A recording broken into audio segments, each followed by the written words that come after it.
gigahertz, if I say 2.45 gigahertz, what is that you understand from that? If I say 2.45 gigahertz, what does that mean? I want an answer from you. You are saying 2.45 gigahertz and designing this filter. What is the 2.45 gigahertz? How do you call 2.45 gigahertz as? How do you technically call the 2.45 gigahertz as? What name you give to it? What name you give to it?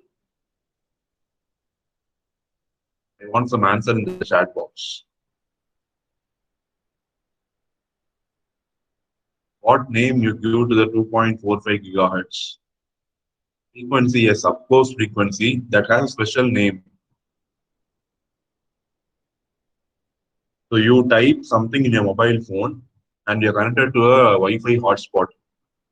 So whatever you type is going into the wireless medium through that Wi-Fi hotspot to a person who is receiving your text, which means your low frequency data is being translated into high frequency. So 2.45 gigahertz is going to be carrier frequency. FM, you hear the frequency of FM stations, right? 190 to 98.1 FM, 99.7 FM. So what are those? Those are all carrier frequencies. At that frequency, your information is traveling. Because when you transmit the information at low frequency, it has lot of attenuation.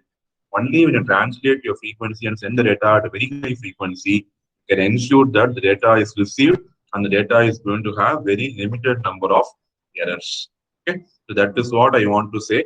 So this is first example we have seen how to construct a band pass filter in transmission line domain at a frequency of 2.45 gigahertz, which is your ISM band, and we have verified the frequency response. It is correct.